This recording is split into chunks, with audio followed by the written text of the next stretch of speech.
What's your number? Hey, you told me your number? I just gave it to you. Yeah, no, I know. I just want to make sure I have the right one. Yeah, just let me see it. Can't repeat it from memory?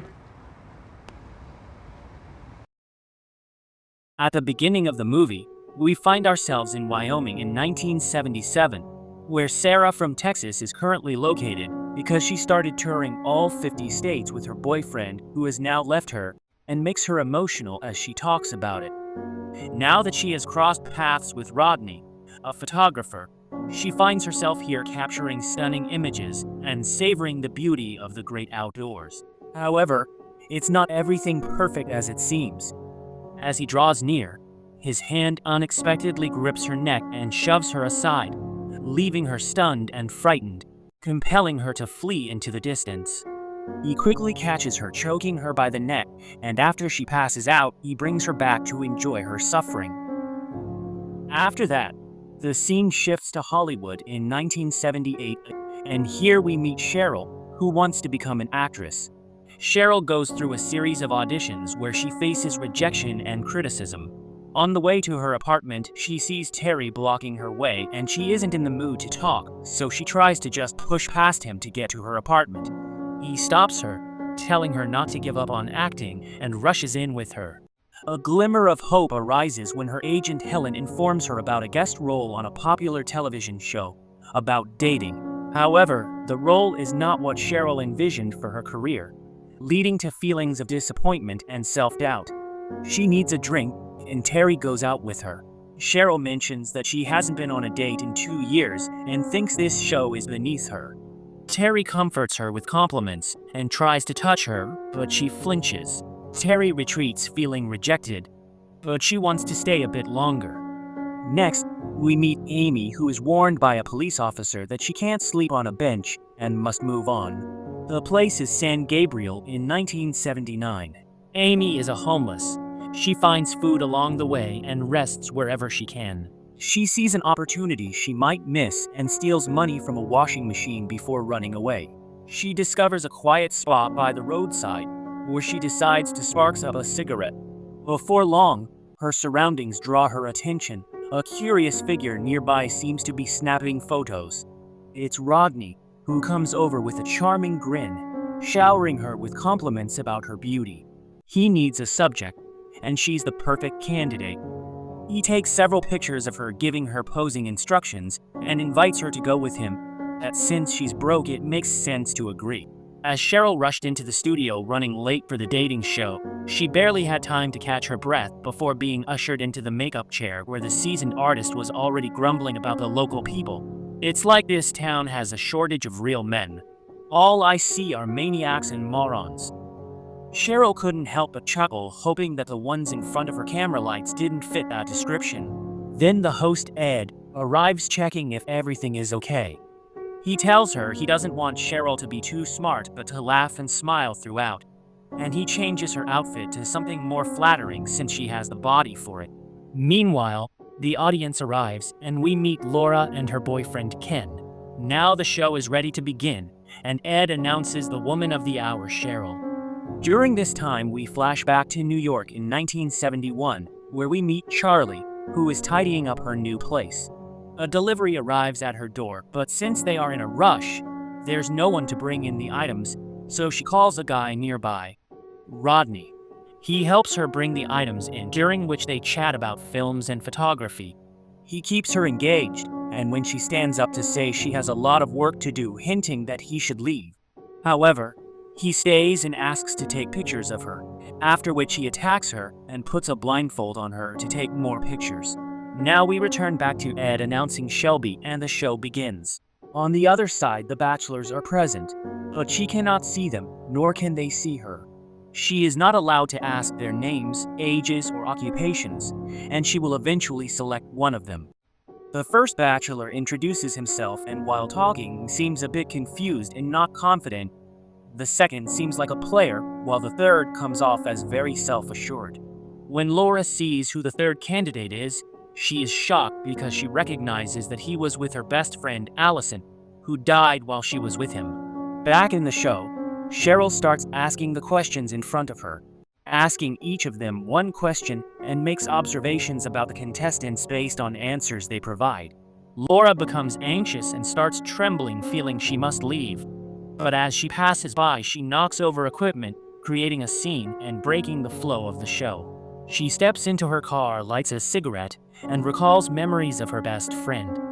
The scene now shifts to 1977 in Los Angeles, where a young man named Mario meets Rodney, who is showing his photo album to their organization. Rodney is looking for subject again and invites Mario, who agrees, but Rodney receives a message that the police are searching for him now. After talking, the police conclude that it's a misunderstanding, and Rodney becomes very angry about their arrival. He goes to the bathroom yelling and slamming his hand down, only to notice someone else is there. He approaches slowly and sees that it's Mario, who says he won't be available later and that they can't do the photo shoot. The situation becomes tense and Mario leaves. The scene returns to Laura, who reflects on Allison in the moment she called, but Laura did not pick up. Now we return to the broadcast. Sheryl doesn't feel comfortable in her own skin because she must pay attention to what Ed says, so with a bit of inspiration, she changes some questions according to her character. Meanwhile, Rodney stands out during the break, hinting that the girl is already his. At that moment, a boyfriend approaches Laura, and she admits she knows Bachelor number 3, but is 90% sure it's him. He doesn't really believe her, and she kicks him out of the car. She wants to talk to the producer to resolve this issue once and for all. The security guard takes her to talk to the producer, George Elliott, and waits for him there. However, he's not there, and she gets up to leave, asking the courier if he knows when he is arriving, realizing that is his name, and that the security guard made a fool of her. After that, the boyfriend waits for her with flowers and takes her to try to resolve this matter with Rodney once more.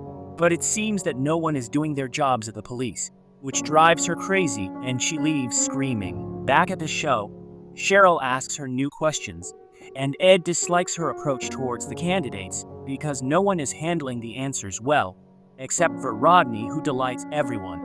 She wants to know what they discussed off camera, and Rodney reveals that Bachelor number 2 said that upper part of the woman is very important for his relationships. Ed stops them, and it's time for him to choose his date. While waiting for the results, Bachelor number 2 wants to confront Rodney after the show for what he said. Rodney suggests exchanging contact information to meet up, and while giving him his address, Rodney shows him an unusual picture of a girl that surprises him, and he wants nothing to do with him. After the break, it's time for Sheryl to choose her candidate for a date, and she picks Bachelor number 3. Then she meets all 3 guys, where the second one warns her to be careful of the one she chose.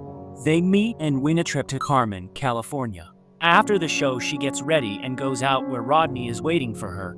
He calls her and invites her out for drinks. While they are together, Rodney notices the book she has and they discuss it. She has an audition next week, and Rodney encourages her that the role is already hers.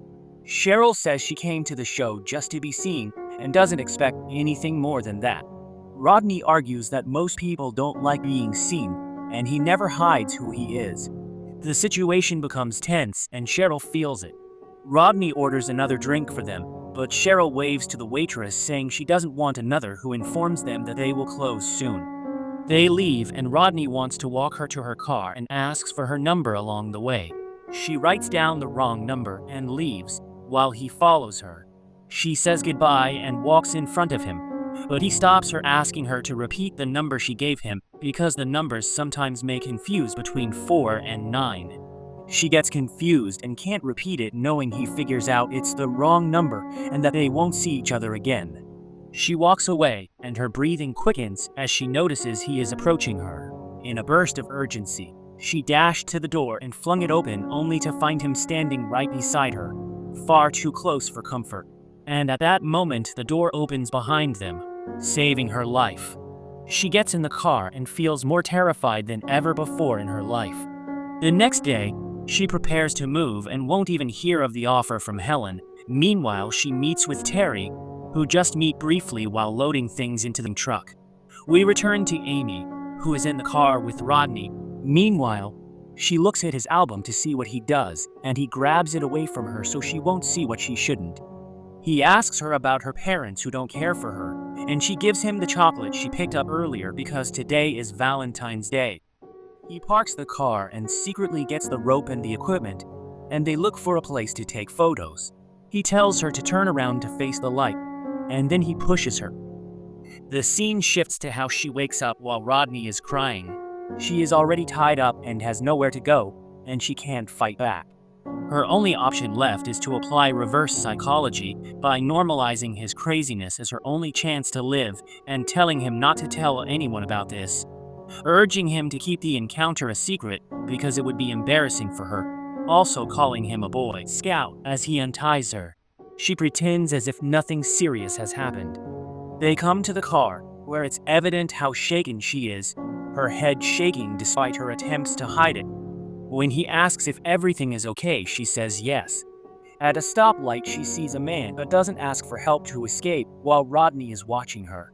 They move on to the gas station, and he asks if she wants something, then goes inside. At that moment, she runs away as fast as she can, looking for help. When he returns, he realizes she is gone and finds it strange because he thought he could trust her. At that moment, the police arrive, arresting him and throwing him to the ground while she watches. He was arrested and released on bail, after which he killed a 21-year-old girl and a 12-year-old girl. He was arrested again in 1979 when authorities uncovered the scope of his crimes. He had been reported to law enforcement by survivors multiple times with no consequences. They ultimately found him guilty of 7 murders, but the estimated number might be as high as 130. After 31 years in prison, the runaway woman testified against him in court, putting an end to his life, as he was sentenced to death in California, but he died of natural causes before the sentence was carried out. Sheryl left California and lives privately and peacefully. This is the first film directed by Kendrick, based on the true story of serial killer Rodney Alcala and the women of the 70s. Rodney preyed on women and girls, destroying the lives of many without consequences for over a decade, and ultimately ruining his own life as well, culminating in being sentenced to death. The film shows that Rodney, besides attacking and killing his victims, also derives enjoyment from torturing them and reveling in their helplessness. Amy managed to escape from this monster at the age of 15, as she played smartly, showing that she was not disturbed by Rodney's behavior, transforming his madness into normalcy and accepting him for who he is, something he had not experienced before, and completely gaining his trust. Another test she passed was at the stoplight when a man approached and she did not seek help or act distressed, showing Rodney that everything was fine, which ultimately saved her life. Sheryl was scared for life. She immediately abandoned her dream, and after the dating show, she never appeared anywhere again, saying goodbye to acting. She chose life over her career and withdrew to a quiet place to live privately, where she also started a family.